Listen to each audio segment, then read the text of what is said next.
ये बात अपने माइंड में बिठा लीजिए प्लीज। बिस्मिल्लाहिर्रहमानिर्रहीम। अब्दुल्ला, तुम बेटा अनम्यूट रहोगे और मुझे रिस्पॉन्ड करते रहोगे जब मैं कोई बात पूछूंगा, ठीक है? Okay sir.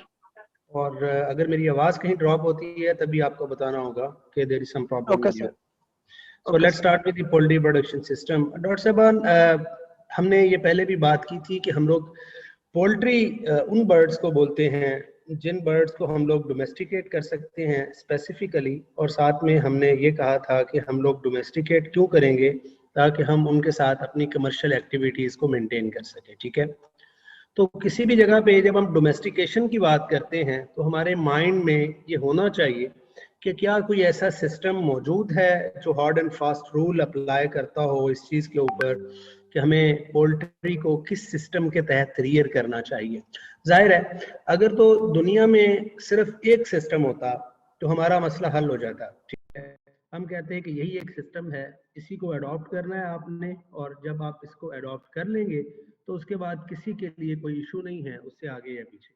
बट फॉर्चुनेटली और अनफॉर्चुनेटली सिस्टम भी ज्यादा है, प्रोडक्शन सिस्टम भी ज्यादा है। ये बात समझ में आ रही है आप लोगों को? ठीक, प्रोडक्शन सिस्टम ज्यादा है जिस वजह से हम लोगों को बहुत सारे फैक्टर्स को देखना है, ठीक है?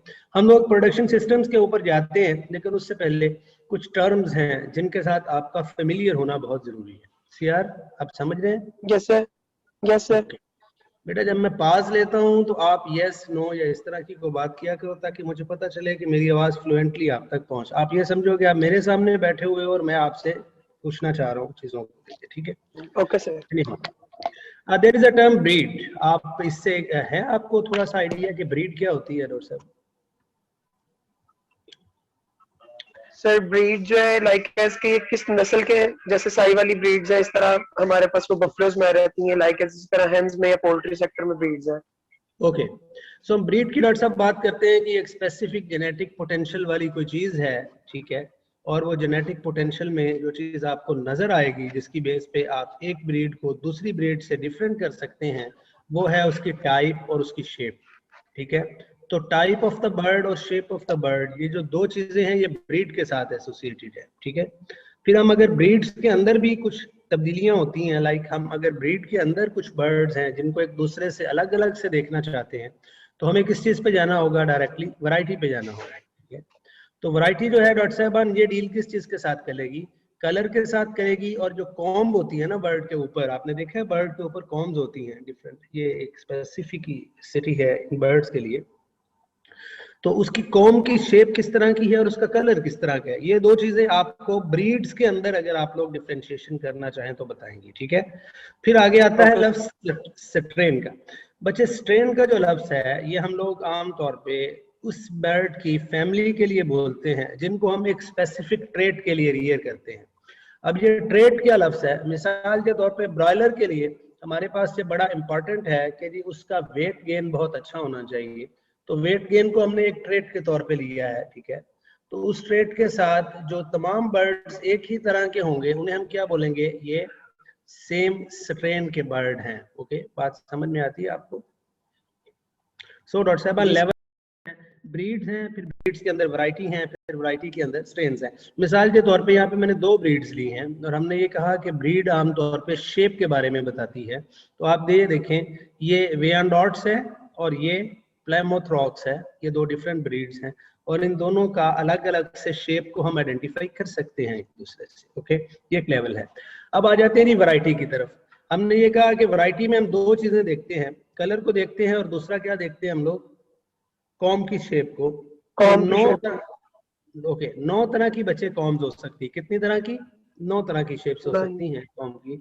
बटर कैप है, इसके बाद आप ये देखें, ये कॉर्नेशन है, जिस तरह से दो फूलों की पत्तियां आपस में मिली होती हैं। इस तरह से कुशन, मतलब आपने तकिया जिस तरह का होता है।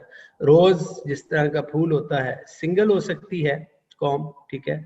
यहाँ पे सिंगल नहीं है, ये बटर कप दो कॉम्स की तरह की है। इसी तरह से डॉक्टर साहबान पी शेप हो सकती है, स्ट्रॉबेरी शेप हो सकती है, वी कॉम और वॉलनट शेप। सो ये 9 तरह की शेप्स है और ये 9 तरह की शेप्स जो है डॉक्टर साहबान, ये बर्ड की वैरायटी को एक दूसरे से अलग अलग से बताने में कहीं ना कहीं आपको इस्तेमाल होगी। यहाँ तक बात समझ में आ गई आपको जी? Yes sir. यहाँ पे अगर आपके पास एक बर्ड की कॉम दूसरे बर्ड की कॉम से डिफरेंट है तो इसका मतलब ये है कि वो बर्ड जो है वो डिफरेंट बर्ड्स की किस चीज से हैं, वैरायटी से हैं। यहाँ पे हमारे पास मिसाल के तौर पे सिंगल कॉम्ड है, बी में आप देखिए रोज कॉम्ड है, और सी में पी कॉम्ड, और डी के अंदर आपके पास वॉलनट शेप। सो हम क्या कहेंगे कि ये 4 डिफरेंट वैरायटीज के बर्ड्स हैं हमारे पास, क्योंकि हमने ये कहा शुरू में कि जो बर्ड्स की वैरायटी है उसकी बेस डॉक्टर साहबान क्या बनती है कि उसमें कॉम की शेप की बेस पे हम डिफ्रेंशिएट कर सकते हैं। समझ आ गई बात थी? डॉक्टर साहब ये एक अनाउंसमेंट है, सुन लीजिए। ये लड़का नबील है, हमजा शाहिद है, अदनान, असद, बुरहान, अबू बकर और सुहेब अरशद और अब्दुल्ला, सॉरी अब्दुल्ला नहीं, सुहेब अरशद। बच्चे आपके अभी तक रोल नंबर्स ठीक नहीं हैं, मैं प्लीज अपने रोल नंबर्स आप लोग ठीक कर लीजिए। ओके, सो डॉक्टर साहब हमने एक डेफिनेशन पढ़ी थी और उस डेफिनेशन में हमने ये कहा था कि पोल्ट्री की वो टाइप जिसको आप लोग मीट के पर्पसेस के लिए रियर करते हैं उसको हम लोग क्या बोलते हैं कि वो क्या है, ब्रॉयलर ब्रीड्स है, ठीक है। और अगर इसी चीज को हम लेयर के पर्पस के लिए यूज करें तो अब्दुल्ला सॉरी इसको अंडे देने के लिए यूज करें तो उसको क्या बोलेंगे हम लोग, वो क्या है, लेयर है, क्लियर है बच्चे? ओके, तो हम सबसे पहले प्रोडक्शन सिस्टम की बात करेंगे ब्रॉयलर्स की आज, और उसके बाद हम लोग बात करेंगे लेयर्स के प्रोडक्शन सिस्टम्स की। तो let's start with the production system, लेकिन उससे पहले हमें पता होना चाहिए कि हमारे पास कौन कौन सी स्ट्रेन्स हैं। अब जो स्ट्रेन्स हैं डॉक्टर साहब, स्ट्रेन का मतलब क्या है कि वो एक स्पेसिफिक पर्पज के लिए रखे हुए बर्ड्स हैं। जैसे आपको ये 1, 2, 3 बर्ड्स नजर आ रहे हैं, और ये तीनों के तीनों बर्ड्स क्या है, सेम स्ट्रेन से हैं, और इनका काम क्या है, मीट की प्रोडक्शन करना। तो स्ट्रेन का पर्पस सेम होना चाहिए हमारे पास, ये एक बड़ी ऑब्वियस सी बात है, ठीक है जी। तो बात करते हैं डॉक्टर साहबान, हमारे पास कॉमन कौन कौन से स्ट्रेन्स हैं, ये आपको पता होना चाहिए, हो सकता है एग्जाम के लिहाज से भी अहम हो। कॉब एक बड़ा इंपॉर्टेंट स्ट्रेन है ब्रॉयलर बर्ड्स का, इसी तरह से हबर्ड है। ये 2 मोस्ट इंपॉर्टेंट स्ट्रेन्स हैं ब्रॉयलर के, जो यहाँ हमारे पास हमारी लोकेलिटी के अंदर आमतौर पे बहुत से कॉमन है। आपको पता है डॉक्टर साहब, ये यहाँ पे बहुत सारी कंपनीज हैं जो आमतौर पे ब्रॉयलर्स को या लेयर्स को डील करती हैं। तो बिग बर्ड और KNNs, ये 2 बहुत बड़ी कंपनीज हैं पाकिस्तान में, और इनके पास बर्ड की स्ट्रेन कौन सी है, वो बर्ड है। ये मैं आपसे पूछा करूंगा किसी वक्त, तो इन चीज़ों का आपको पता होना चाहिए। इसी तरह से अरैब ब्रेकर है डॉक्टर साहब, ये भी एक इसकी स्ट्रेन है पोल्ट्री की, जो आमतौर पे क्वालिटी पोल्ट्री ब्रीडर्स कंपनी है उनके पास ये बहुत तादाद में है। रॉस ये भी एक बड़ी अहम ब्रॉयलर की स्ट्रेन है, और हमारे पास 2 कंपनीज हैं, जदीद और KNNs, उन दोनों के पास ज़्यादातर कौन से बर्ड्स हैं, रॉस के बर्ड्स हैं। इसी तरह से एक स्ट्रेन है इंडियन रिवर, ये हमारे यहाँ बहुत कॉमन नहीं है, लेकिन आमतौर पे ये भी यहाँ पे पाई जाती है। डॉक्टर साहब ये जो बर्ड आपको यहाँ पे जिसके इर्द गिर्द मैंने दायरा लगाया है, ये कॉब का बर्ड है। कौन सा बर्ड है? कॉब का। और ठीक है, जो इसके नीचे नजर आ रहा है ये हुबर्ड है, ठीक है। और जो तीसरे नंबर पे आपको यहाँ पे नजर आ रहा है, ये कौन सा बर्ड है? ये रॉस है, ठीक है। तो ये 3 डोमिनेंटली इंपॉर्टेंट स्ट्रेन्स हैं बर्ड्स की, जो हमारे यहाँ बहुत कॉमन है, जिनको हम लोग यहाँ पे ग्रो करवाते हैं ज्यादातर मीट पर्पसेस के लिए। चलें जी, अब आते हैं कि प्रोडक्शन के प्रोसेस को समझें। डॉक्टर साहबान, आपको इस बात को समझने की जरूरत है कि जो आपके पास बर्ड आता है वो कहाँ से आता है। हमने ये कहा था कि ब्रीडर फ्लॉक जो होता है ये आमतौर पे बाप या पेरेंट फ्लॉक इसको हम बोलते हैं, कि ये माँ बाप होते हैं, ठीक है। ये आपस में मिलते हैं, मिलने के बाद अंडा देते हैं, उस अंडे में से जो बर्ड निकलता है उसको हम क्या बोलते हैं? पुलेट। ये जो पुलेट की टर्म है, ये शायद मैंने इससे पहले भी यूज की है आप लोगों के पास। पुलेट की टर्म आमतौर पे यूज होती है इमैच्योर, मतलब सेक्सुअली इमैच्योर फीमेल की, इसके लिए यूज होती है। सेक्सुअली इमैच्योर फीमेल के लिए जो टर्म यूज होती है उसको हम क्या बोलते हैं? ये पुलेट है। तो जाहिर है पुलेट को हम ब्रीडर हाउस में ले जाएंगे, और ब्रीडर हाउस से फिर आगे वो अंडे देगी तो हैचरी से, और हैचरी से ब्रॉयलर। चले, एक तस्वीर मैंने बनाई हुई है, कोशिश करते हैं बच्चे हम इसको समझने की कोशिश करें। आपको पिक्चर नजर आ रही है बच्चे? Yes sir. Okay, so doctor साहब ये ब्रीडर पेरेंट है, माँ बाप है, ये आपस में मिले, ठीक है। मिलने के बाद इन्होंने अंडा दिया, उस अंडा से जो बच्चा निकला है वो पुलेट है। ये इमैच्योर फीमेल है। क्या है? इमैच्योर फीमेल है। इस इमैच्योर फीमेल को आपने एक ब्रीडर हाउस के अंदर रखा, और उस ब्रीडर हाउस के अंदर इसने अपनी एज गेन की, मतलब 1 साल की उम्र तक की आ गई है। अब इन्होंने क्या करना है, ये एक फीमेल थी और ब्रीडर का मेल, ये आपस में मिलेंगे और क्या करेंगे, अंडा प्रोड्यूस करेंगे। और ये अंडा आम अंडा नहीं है, टेबल एग जिस तरह के आपको आमतौर पे खाने वाला अंडा मिलता है बच्चे, ये वो अंडा है जो फर्टाइल है, जिसमें से आगे चूजा निकल सकता है। ठीक है, तो इस अंडे को हम लोग उठा के कहाँ पे ले जाते हैं, हेचरीज में। हैचरीज में। हैचरीज के अंदर डॉक्टर साहबान आपको पता है कि 21 दिन के लिए हम अंडे को रखते हैं, और 21 दिन के बाद क्या है, उस अंडे में से क्या निकला, आगे से चूजा। ठीक है, तो ये चूजे हमने ब्रायलर पर्पस के लिए रखे हैं, इस पर्पस के लिए ब्रायलर यानी मीट टाइप बर्ड्स हमें चाहिए। उसके बाद एक टर्म है टेक्निकल जो हमारे यहाँ फॉर्म पे यूज होती है, वो है रियरिंग। रियरिंग का मतलब क्या है, पालना। आप यहाँ पे देखें, छोटे से बच्चे से लेकर ये ग्रो करता जाएगा, फिर ये बड़ा होके ब्रायलर बनेगा, और इस ब्रायलर को यहाँ से लेकर हम लोग कहाँ पे चले जाते हैं, प्रोसेसिंग पे। ठीक है, और प्रोसेसिंग से इसको डिस्ट्रीब्यूट करते हैं, तो आप और मैं जो हम लोग हैं वो इसको खा सकते हैं। सो ये 10 स्टेजेस हैं डॉक्टर साहबा। ब्रीडर से पुलेट बनी, पुलेट को हमने ग्रो किया, और ग्रो करने के बाद जब उसने अंडे दिए अपने मेल के साथ मिलने के बाद, तो उससे क्या निकला, आगे से ब्रायलर्स, और ब्रायलर को हम लोगों ने यूटिलाइज किया है ग्रो करने के लिए एक स्पेसिफिक फॉर्म के ऊपर, और फिर उसको लेके हम लोग प्रोसेसिंग पे, और प्रोसेसिंग से आगे हम लोग इसको डिस्ट्रीब्यूट करते हैं ह्यूमंस के लिए। सो ये एक ब्रायलर का प्रोडक्शन सिस्टम है जो हमने शुरू से लेके आखिर तक जो है वो आपको बताया कि इस तरह से स्टेजेस जो है वो आपको देखने को मिल सकती है। समझ आ गई थी बात की यहाँ तक? Yes sir. ओके, हमारी स्पीड ठीक है ना पढ़ने की? यस सर, बिल्कुल ठीक है। ओके, चले इससे आगे चलते हैं। सो डॉक्टर साहब, अब हम आते हैं इस बात की तरफ कि यार हमारे पास जो अंडा में से चूजा निकल आया है, इस चूजे को पालने के लिए हमारे पास कोई सिस्टम मौजूद है या नहीं है। आज जो सिस्टम है ना डॉक्टर साहब, हमारे यहाँ कारोबार में शराकतदारी का आपने लफ्ज सुना होगा, एक लफ्ज पार्टनरशिप। जी, पार्टनरशिप। एक लफ्ज है इंटेग्रेशन। ये इंटेग्रेशन असल में क्या है, पार्टनरशिप की बेस के ऊपर हम लोग कारोबार करते हैं। मिसाल के तौर पे हमने इस पिछली स्लाइड में कहा कि ये 10 स्टेप हैं, और इन 10 स्टेप में एक आदमी के पास इतना सरमाया नहीं है कि वो इन 10 स्टेप्स को एक ही जगह के ऊपर करे। तो आमतौर पे डॉक्टर साहबान ब्रीडिंग अलग आदमी कर रहा होता है, ठीक है, इस तरह से ब्रीडिंग फॉर्म्स को अलग आदमी मेंटेन कर रहा होता है, हैचरीज को अलग कंपनीज देख रही होती हैं, ठीक है, और ब्रायलर को अलग से लोग देख रहे होते हैं। तो इश्तराक के साथ भी किया जा सकता है, इनमें से कोई से 2 स्टेप्स को हम लोग एक दूसरे के साथ मिला के भी कारोबार कर सकते हैं। व्हाट डू यू से? पॉसिबल है ना बच्चे कि हम एक दूसरे को मिला के कर लें? यहाँ पे एक मिसाल ली हमने, फॉर एग्जाम्पल डॉक्टर साहब, आपका जो रियल ओनर है उसको हम ये समझते हैं कि यार वो एक इंटेग्रेटर है, ठीक है, और जो आपका पोल्ट्री फार्मिंग कर रहा है, पोल्ट्री फार्मिंग डॉट साहबान जो आदमी कर रहा है वो एक्चुअली कॉन्ट्रैक्टर है। ठीक है, मैं आपको मिसाल देता हूँ।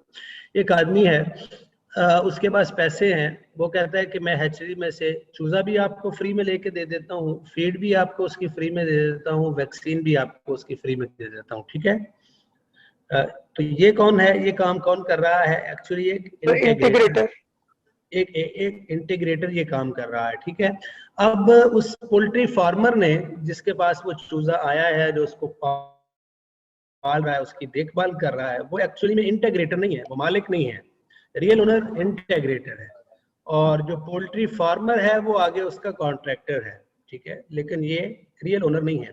तो ऐसे में डॉक्टर साहबान इस तरह की पार्टनरशिप के अंदर काम करते हुए आमतौर पे हम कहते हैं कि ये एक वर्टिकली इंटेग्रेशन का काम है। क्या है? वर्टिकली इंटेग्रेशन का काम है। मतलब 2 लोगों ने आपस में काम बांट लिया है और सरमाया भी बांटा है। एक आदमी की तरफ से सरमाया आ रहा है, दूसरी की तरफ से एक्सपर्टीज चल रही हैं, और वो दोनों मिलकर एक पोल्ट्री के प्रोडक्शन के सेटअप को चला रहे हैं। बात समझ में आ गई थी वर्टिकली इंटेग्रेशन क्या होती है? Yes sir. अब आते हैं हॉरिजॉन्टल इंटेग्रेशन में। डॉक्टर साहब, हॉरिजॉन्टल इंटेग्रेशन में आप एक सेम काम कर रहे हैं। मिसाल के तौर पे आप 2 लोग हैं, वो दोनों लोग ही ब्रॉयलर की प्रोडक्शन का काम कर रहे हैं, और वो दोनों ये कहते हैं कि हम अपने दोनों फॉर्म्स को आपस में मिला लेते हैं, ये 2 हैचरीज को आपस में मिला लेते हैं, और एक इकट्ठा बड़ा बिजनेस जो है वो उसको हम रन करते हैं। तो इसको हम क्या बोलेंगे? ये एक हॉरिजॉन्टल इंटेग्रेशन।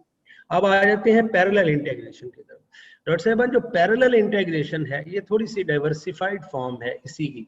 इसमें क्या है, मिसाल के तौर पे एक आदमी हैचरी का काम कर रहा है ना डॉक्टर साहब, तो वो हैचरी का काम ही करेगा, लेकिन वो साथ में ये कहता है कि यार मैं ना एक फीड का यूनिट भी लगा लेता हूँ, ताकि ये दोनों काम जो है वो हम लोग साथ साथ में कर सकें। तो एक स्पेसिफिक पर्पस को लेकर, मिसाल के तौर पे एक आदमी ने एक फॉर्म चलाया, ब्रॉयलर का फॉर्म है, उसने ब्रॉयलर रखे हुए हैं यहाँ पे, लेकिन वो फीड बाहर से खरीद रहा था कहीं से, ठीक है। तो उसने ये डिसाइड किया कि नहीं यार मैं अपनी फीड भी खुद से बनाता हूँ, ताकि मुझे जो पैसे बाहर जा रहे हैं वो काम हम लोग यहीं पे कर ले। तो ये एक पैरेलल इंटीग्रेशन है, यानी उसने डाइवर्सिफिकेशन की है, इसमें पर्पस नहीं बदला, पर्पस उसका सेम है, लेकिन उसमें साथ में उसने डाइवर्सिफिकेशन शुरू कर दी है। सो पोल्ट्री प्रोडक्शन की जो इंटीग्रेशंस हैं डॉक्टर साहबान वो 3 तरह की हो सकती हैं। वर्टिकली, इसमें 2 अलग लोगों के 2 अलग पर्पस होते हैं। हॉरिजॉन्टल में पर्पस सेम है, ठीक है, 2 लोग आपस में कंबाइन हो जाते हैं। और पैरेलल के अंदर पर्पस के साथ जो एसोसिएटेड कंडीशन हैं उन पे आपने काम किया है, बढ़ाया है, तो आप उसको डाइवर्सिफाई करते हैं। यहाँ तक बात समझ में आती है जी? Yes sir. ओके जी। अब हमने डॉक्टर साहबान ब्रॉयलर्स को प्रोड्यूस करना है जी, और जब हमने ब्रॉयलर्स को प्रोड्यूस करना है तो प्रोड्यूस करने के लिए ज़ाहिर है हमारे पास कोई ना कोई प्रोडक्शन, ठीक है। तो हमें डिफरेंट टाइप की हाउसिंग फैसिलिटीज को देखना है, हाउसिंग की फैसिलिटीज को देखना है। तो आपका जो प्राइमरी ऑब्जेक्टिव है ना डॉक्टर साहब, मिसाल के तौर पे मेरा प्राइमरी ऑब्जेक्टिव ये है कि मैंने ब्रॉयलर की प्रोडक्शन करनी है किसी भी जगह के ऊपर, और मैंने ब्रॉयलर की प्रोडक्शन इतने नंबर्स में करनी है क्योंकि मेरी मार्केट में मेरे तौर पर 20,000 ब्रॉयलर जो है उसकी ज़रूरत होती है हर 40 दिनों के बाद, ठीक है। तो मैं ये डिसाइड करता हूँ कि मैं इन्हें रियर करूँ या ग्रो करूँ एक स्पेसिफिक जगह के ऊपर। तो आपका एक स्पेसिफिक ऑब्जेक्टिव है जिसकी बेस के ऊपर आप ब्रॉयलर की प्रोडक्शन करना चाहते हैं, ठीक है। तो उस ब्रॉयलर की प्रोडक्शन की बेस पे आप अपने नीड्स को देखोगे। अब डॉक्टर साहब मैंने ये आपको शुरू में ये बात बताई थी कि जब हम हाउसिंग की बात करते हैं तो हाउसिंग में हम वो तमाम फैसिलिटीज को ऐड करना चाहते हैं जो फैसिलिटीज लेकर एक बर्ड अच्छे से ग्रो कर सकता है, क्योंकि अगर वो अच्छे से ग्रो करेगा तो आपके बिजनेस को अच्छे से वो प्रमोट करेगा क्योंकि उसका अच्छा रेट लगेगा। अगर आप सारी फैसिलिटीज देने के बावजूद भी डॉक्टर साहब उसको अच्छे से ग्रो नहीं कर पाते, तो ऐसे में इतनी मेहनत के बावजूद भी आपका जो बिजनेस है वो लैप्स में जाएगा, आप नुकसान में जाएंगे, ठीक है। तो हम लोग ये देखते हैं कि क्या हमारे पास हाउसिंग की कोई टाइप्स हैं डॉक्टर साहबान। हमारे पास लकीली 4 हाउसिंग की टाइप्स हैं जो चलती आ रही हैं, और ये 4 टाइप्स कौन सी हैं? फ्री रेंज है। रेंज का वर्ड जब हम लोग यूज करते हैं तो इसका मतलब है कि हमारे पास एरिया काफी ज्यादा है जमीन का, जिसके अंदर हमारे पास फ्रीडम है कि हम इस पूरे एरिया के अंदर बर्ड्स को जो है वो यहाँ पे रियर कर सकते हैं, ठीक है।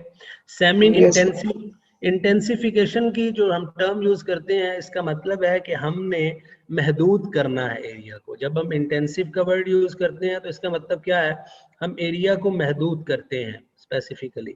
तो इसके अंदर हम रेयरिंग के लिए अलग से एरिया बना लेते हैं जिसमें बर्ड फीड करेंगे। आपने देखा होगा गांव के अंदर, आपने देखा है डॉक्टर साहबान, कुछ लोग जो है वो एक छोटा सा जंगला लगा देते हैं कि इस जंगले के अंदर आपने बर्ड्स को पानी प्रोवाइड करना है और खाना प्रोवाइड करना है, ठीक है। तो वो उनकी एक जगह है फीडिंग की और पानी पीने की, लेकिन उसके अलावा जो उनकी रेयरिंग की जगह है, वॉकिंग की, भागने की, वो उन्होंने काफी सारा और एरिया जो है उसको बाउंड्री लगा के बंद किया हुआ। तो ऐसी कंडीशन को हम क्या बोलेंगे, ये semi intensive. Okay. Folding unit system में अब बड़ा आसान तरीके से अगर मैं आपको समझाऊं, आपने देखा होगा ये लोग जो नारान कागान वगैरह जाते हैं वहां पे कैंपिंग करते हैं, तो उस कैंपिंग के लिए उनके पास एक बिस्तरा वगैरह होता है, उसको उन्होंने फोल्ड किया होता है, ठीक है। तो वो फोल्ड को वहां पे जाके खोल देते हैं, खोल के उसके अंदर रात को हवा भर के सो जाते हैं, ठीक है। तो ये एक तरह से आपके पास फोल्डिंग यूनिट सिस्टम है, जिसको आपने उठा के आप एक स्पेसिफिक जगह पे लेके गए, वहां आपने जाके उसको खोल दिया और उसको आपने यूज किया और बाद में बंद कर दिया, ठीक है।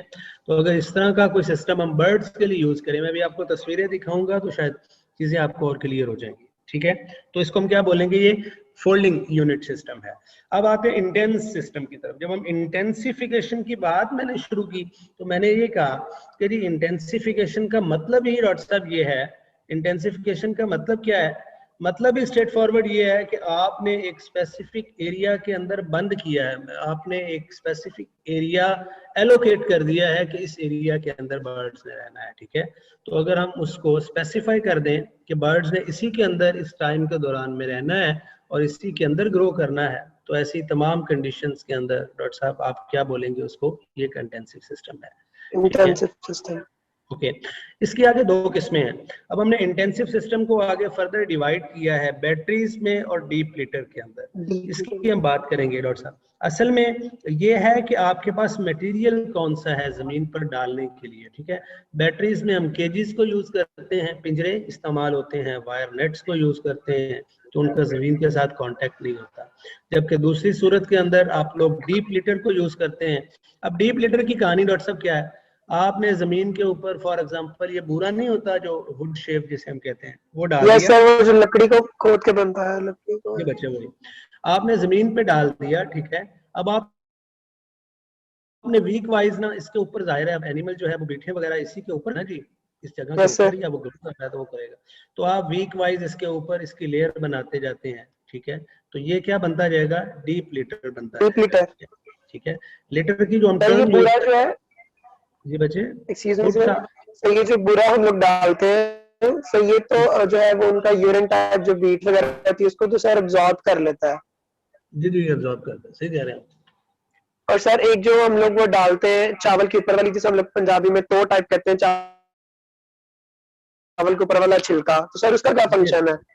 राइस सेल्स बेटा, सारे ही जितने भी लिटर हम लोग यूज करते हैं वो सारे लिटर का जो मेन पर्पस है वो यही है कि इसको अच्छा अब्सॉर्बेंट होना चाहिए और इसको बेडिंग मटेरियल के तौर पे, ताकि बर्ड के लिए जमीन पे बैठना मूव करना जो है वो कंफर्टेबल, यही दो पर्पसेस हैं जिनके लिए हम लोग यूज करते हैं। आगे चलते हैं हम लोग। डॉक्टर साहब एज और ऑपरेशन की बेस पे हमारे पास एक और डिवीजन है जिसकी बेस पे हम ये करते हैं कि यार हम एक जगह के ऊपर मल्टीपल बैच सिस्टम रख लेते हैं। मतलब क्या है, आपने एक वीक पे चूजा डाला, ठीक है, अब आपने निकालना तो उसको 6 वीक पे जाके है ना, लेकिन आप अगले वीक में और चूजा डाल देते हैं, ठीक है। तो एक ही जगह के ऊपर, जैसे आपने स्कूलों में नहीं देखा कि एक फर्स्ट क्लास की पहली जमात की क्लास होती है, दूसरी तीसरी चौथी पांचवी, और वो सारे एक ही जगह पे पढ़े हैं, तो हम क्या कहेंगे कि मल्टी बैच जो है वो हमारे एक स्पेसिफिक एरिया के अंदर पढ़ रहे हैं। अगर इसी तरह से आप उन्हें ग्रो करवाएं। अब्दुल्ला बेटा आपके पीछे आवाज बहुत है, इसको जरा कम करो। Okay sir. हाँ जी प्लीज, क्योंकि मेरी आवाज अगर पहुंच नहीं पाएगी बच्चों के पे तो फिर तो एनर्जी जाया करेंगे ना हम लोग, ठीक है। तो मल्टीपल बैच का मतलब डॉक्टर साहब ये है कि आपने फर्स्ट वीक में चूजा डाला, ठीक है, उसके बाद आप सेकंड वीक में एक नया चूजा डाल लेते हैं। अब इस सेकंड वीक के अंदर आपके पास एक बैच पहले वीक का है जो डे 1 है, और एक बैच कौन सा है जो दूसरे वीक का है, सेकंड डे वाला जी। अब तीसरे वीक में भी आपने दोबारा से एक और चूजा डाल लिया, तो अब आपके पास कितने बैच हो गए, 3 बैच। एक 3 वीक ओल्ड है, एक 2 वीक ओल्ड है, एक 1 वीक ओल्ड है। तो मतलब मल्टीपल बैच सिस्टम ये आमतौर पे उन इलाकों में इस्तेमाल होता है जहाँ पे आपके पास ये होता है कि आपका ब्रोकर जो है या आपका होलसेलर वो आपसे ये कहता है कि मुझे हर हफ्ते चूजे चाहिए, तो आप इसको मैनेज करने के लिए। बट इसके डिसएडवांटेजेस काफी ज्यादा है डॉक्टर साहब वन एडवांटेज से।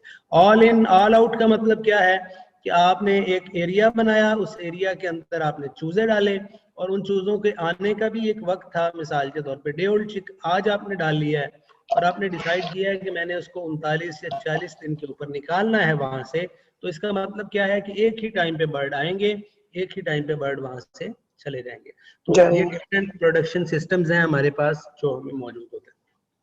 चलें जी थोड़ी सी डिटेल में बात करते हैं इन सिस्टम्स के बारे में। सबसे पहले हम बात करते हैं जी फ्री रेंज सिस्टम की। डॉक्टर साहब फ्री रेंज का मतलब क्या है, आपके पास एरिया बहुत ज्यादा है, ठीक है। दुनिया में सबसे ओल्डेस्ट सिस्टम यही है। आपने गांव में देखा होगा कि माइयाँ शाम को उसको टोकरे के नीचे दबा देती थी बर्ड्स को, और सुबह उठ के निकाल देती थी और वो सारा दिन खाते पीते मौज मेला करते थे, ठीक है। तो आपके पास लैंड बहुत ज्यादा है, शॉर्टेज लैंड की नहीं है, ठीक है, लेकिन वो लैंड आपके पास बहुत ज्यादा है लेकिन अनलिमिटेड नहीं है। उसमें भी उन्होंने डिसाइड किया होता है कि इस एरिया के अंदर समटाइम बाड़ लगा देते हैं काफी सारे बड़े एरिया के इर्द गिर्द, ताकि जो बर्ड्स हैं वो इसमें से बाहर ना जाए, ठीक है। और बर्ड की खुराक कहाँ से आती थी सिस्टम में, हर्ब से, सीड से, इंसेक्ट वगैरह वो आमतौर पे खाते हैं। लेकिन डॉक्टर साहबान जो फ्री रेंज के सिस्टम के बर्ड्स हैं इनके डिसएडवांटेजेस भी हैं। मिसाल के तौर पे इसकी प्रोटेक्शन का कुछ नहीं है, कोई स्कैवेंजर या कोई एनिमल जो है वो उसको खा सकता है किसी भी वक्त से, उसका कांटेक्ट डेवलप हो सकता है प्रीडेटर्स के साथ, ठीक है। तो इस वजह से फ्री रेंज सिस्टम को प्रेफर नहीं किया जाता यहाँ पे। ये आपके सामने एक मिसाल है डॉक्टर साहबान, आप देख सकते हैं कि बर्ड्स उन्होंने ओपन रेंज के अंदर छोड़े हुए हैं और इस रेंज के अंदर वो खाते पीते रहते हैं। तो ऐसे सिस्टम को हम लोग क्या बोलते हैं कि एक फ्री रेंज हाउसिंग सिस्टम है। अब आते हैं G semi intensive housing system की तरफ। सेमी इंटेंसिव हाउसिंग सिस्टम में ये होता है कि आपके पास एक स्पेसिफाइड एरिया है जो बंद है और एक एरिया है जो आपके पास खुला हुआ है। तो आपके पास बंद एरिया है, वहां पे आप लोग उसको फीड वाटर प्रोवाइड करते हैं, जबकि उसके बाहर आपने कुछ एरिया एलोकेट किया हुआ है, जैसे कि 20 से 30 स्क्वायर यार्ड का एरिया पर बर्ड के लिए। स्क्वायर यार्ड, यार्ड का मतलब मीटर होता है, ठीक है। वो एरिया आपने बाहर दिया हुआ है ताकि बर्ड जो है वो इजीली मूव कर सके। जैसे ये आपको एरिया नजर आ रहा होगा सेमी इंटेंसिव, इसमें क्या है कि आपने एक एरिया एलोकेट कर दिया है, ठीक है, उसके अंदर कि इस एरिया के अंदर अंदर जो है वो बर्ड ने रहना है, लेकिन इसके ऊपर कोई छत, कोई दीवार या इस तरह की कोई चीज नहीं है। ये भी पुराना एक स्टाइल था, इसके भी डिसएडवांटेजेस आमतौर पे ज्यादा है as compare to the advantages, ठीक है जी।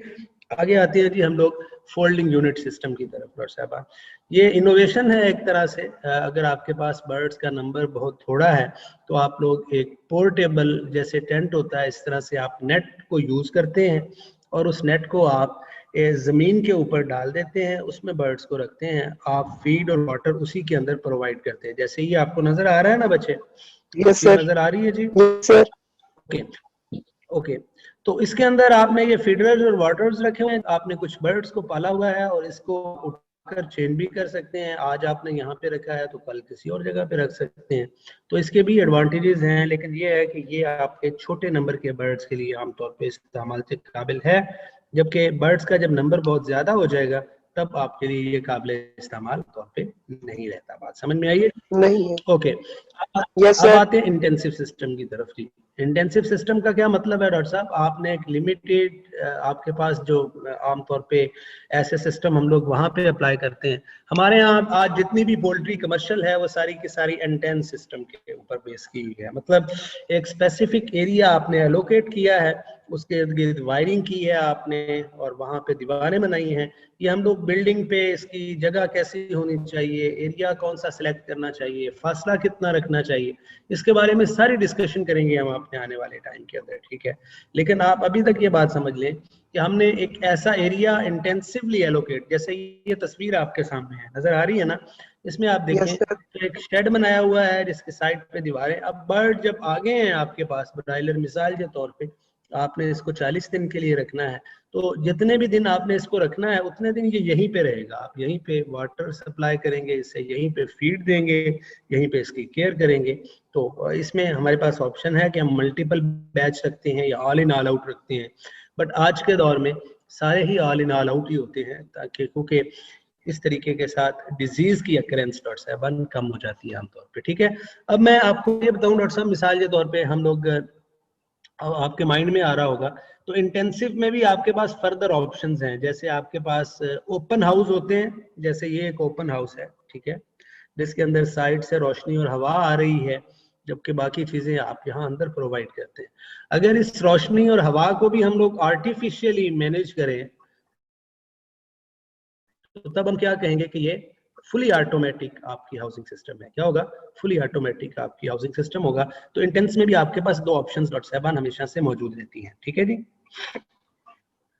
ओके जी, अब आते हैं डॉक्टर साहबान कि इसकी आगे हमने दो टाइप्स पढ़ी हैं। अब मैंने बताया था, जब आपको इंटेंस सिस्टम बताया था तो मैंने कहा था कि इसकी भी आगे क्या है, दो टाइप्स है। उसमें एक टाइप कौन सी है? बैटरी सिस्टम, ठीक है। दूसरा कौन सी है डॉक्टर साहब? डीप लिटर सिस्टम है, ठीक है जी।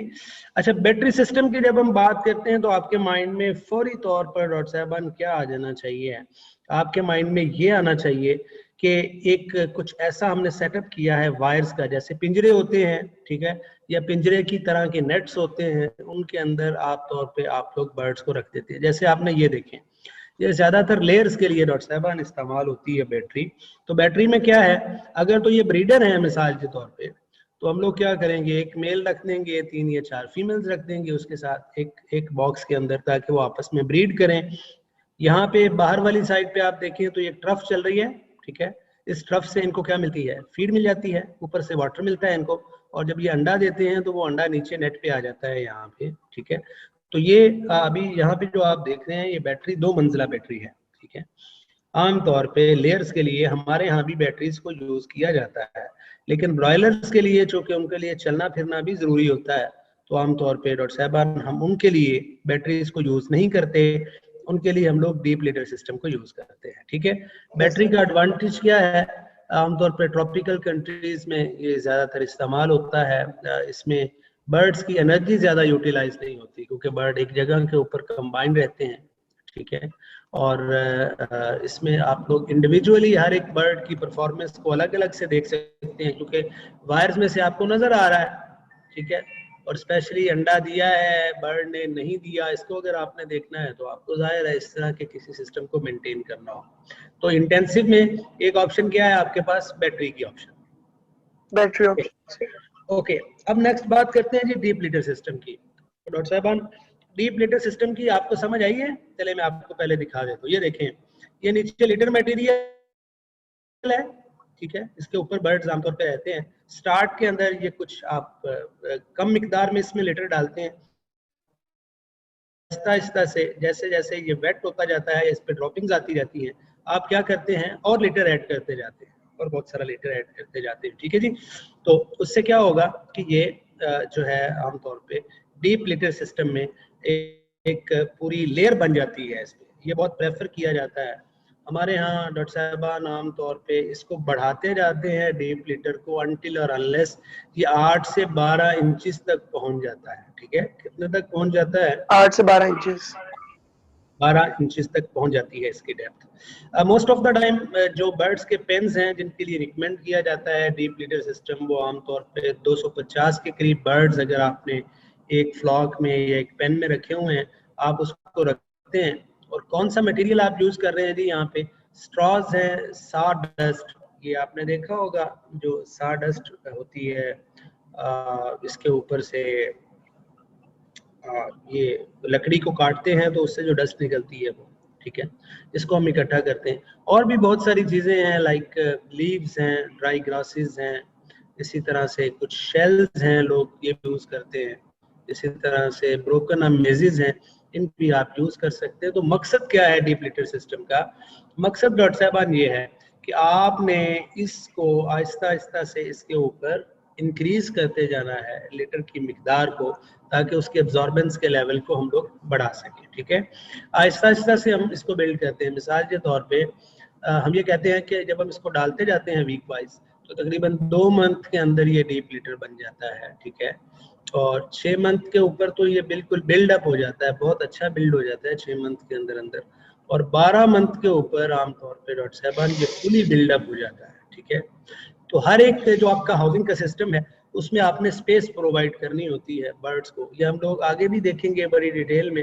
लेकिन यहाँ पे आप लोग ये समझ लें कि तकरीबन एक बर्ड के लिए हमारे पास 3.5 से 4 या 5 स्क्वायर फुट, मतलब 5 फुट इस साइड पे, 5 फुट इस साइड पे, एक बर्ड के लिए जगह हमारे पास होनी चाहिए। कब, जब हम लोग क्या यूज कर रहे हैं, डीप लिटर को यूज कर रहे हैं, ठीक है जी, बात समझ में आ गई। Yes sir. सो डॉक्टर साहब डीप लीडर के काफ़ी सारे बेनिफिट्स हैं। एक तो ये है कि ये इतना सारा एक्सपेंसिव नहीं है जितना एक्सपेंसिव हमारे पास बैटरी सिस्टम है, और दूसरा ये है कि इस लीटर के अंदर से भी आपको कुछ ना कुछ प्रोटीन के फैक्टर्स मिल जाते हैं जिनको बर्ड यूज कर सकते हैं। 2 बड़ी मशहूर बीमारियां हैं बर्ड्स की, कॉक्सीडियोसिस या वॉर्म्स की इन्फेस्टेशन, मतलब ये छोटे छोटे कीड़े नहीं होते राउंड राउंड वॉर्म्स, ये पड़ जाते हैं, ये आमतौर पे इसी में से आते हैं। तो अगर आप लीटर को मेंटेन रखेंगे, उसे खुश्क रखेंगे ड्राई कंडीशन के अंदर, तो बड़ा बेहतर है, ठीक है। और एक डॉक्टर साहबान अच्छी जो आपके पास ऑप्शन है वो ये है कि आप रेगुलरली उसकी स्टेयरिंग करते रहे, उसको मिक्स करते रहे लीटर को आपस में, ठीक है। जिस लीटर की आपके पास ऊपर हीप बन रही है उसको आप मिक्स करते जाएंगे तो वो आपस में एक दूसरे के साथ मिक्स होता जाएगा। ठीक है, यहाँ पे आपके पास डीप लिटेड सिस्टम के अंदर एक फुल फ्लेज बना हुआ फ्लॉक आपको नजर आ रहा होगा। ये देखें, यहाँ पे आपके पास फीड का सोर्स है, ये लाइट का सोर्स है, इसी तरह से यहाँ पे पानी चल रहा होता है। ये हम लोग जब आगे इंटेंस सिस्टम को डिटेल के अंदर पढ़ेंगे तो उसमें हम देखेंगे। सीआर बच्चे, आपकी मीटिंग का टाइम खत्म हो रहा है, तो प्लीज अभी हमारे पास कुछ 5 मिनट है, तो आप लोग रीज्वाइन कर लीजिए, जल्दी से कीजिएगा। ठीक है, मैं आपका वेट कर रहा हूं। थैंक यू, मुलाकात होगी दोबारा। Okay sir.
और आप लोगों से रिक्वेस्ट ये है कि आप दोबारा से अपनी अटेंडेंस चैट सेक्शन में भी फिर से मार्क कीजिएगा, क्योंकि अगर आप दोबारा मार्क नहीं करेंगे तो मैं ये समझूंगा कि आपने रीज्वाइन नहीं किया मुझे मीटिंग में। ठीक है, और अभी भी कुछ बच्चों के रोल नंबर्स मैं देख रहा हूँ, उनमें प्रॉब्लम है, ये नहीं होना चाहिए था। एनीहो, आपकी मर्जी है, अगर आपने अपनी अटेंडेंस नहीं लगवानी तो आप जैसे मर्जी रोल नंबर रखें, मुझे क्या फ़र्क पड़ता है इस बात से। ठीक है जनाब। सीआर बच्चे, अपना हैंड रेज करो ज़रा, कहाँ पे हो आप? जी, अब्दुल्ला सीआर। Yes sir. तो मेरी आवाज़ आ रही है? ठीक आ रही है? जी सर, आवाज आ रही है। रिकॉर्डिंग हो रही है, स्क्रीन भी शेयर हो रही है? यस सर, स्क्रीन शेयर हो रही है, रिकॉर्डिंग भी हो रही है। Okay, thank you. चलिए कंटिन्यू करते हैं, हमारे पास हार्डली 5 मिनट है, आपने अगली क्लास में जाना होगा जी।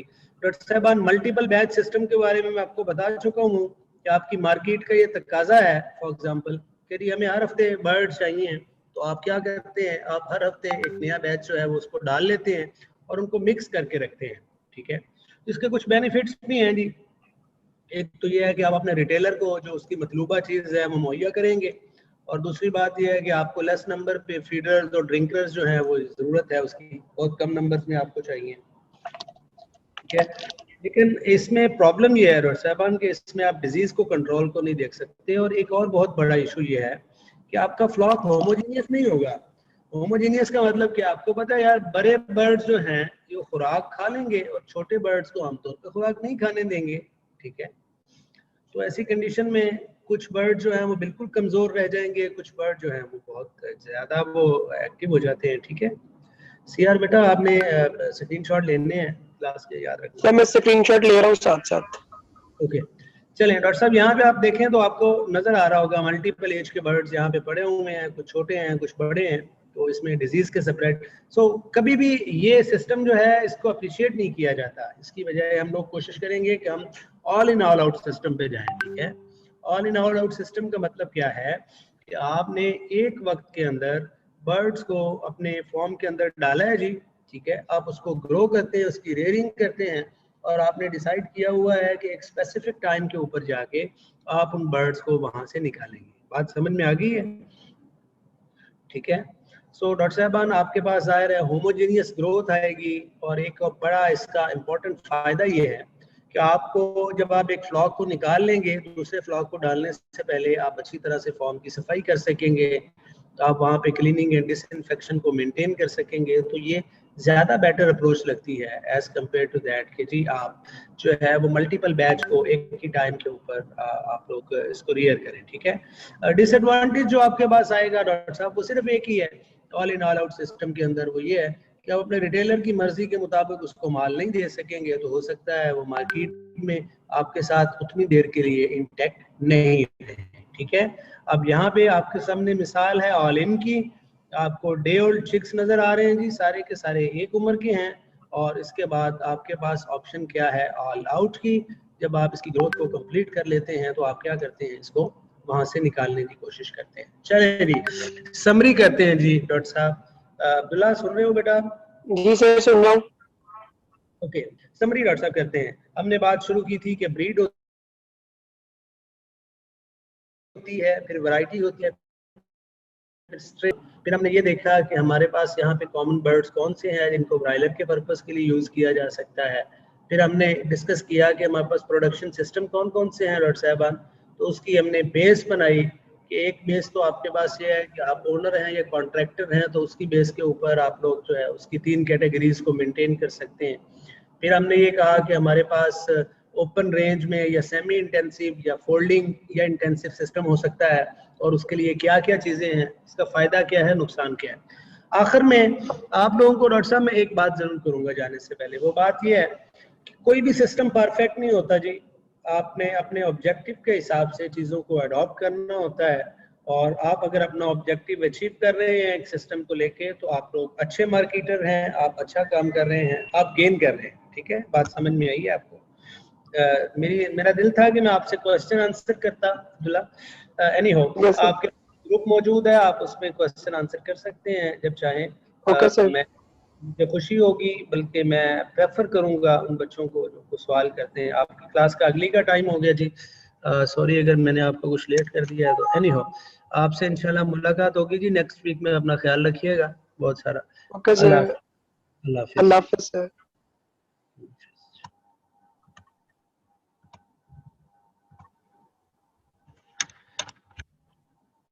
ओके जी, कंट्रोल।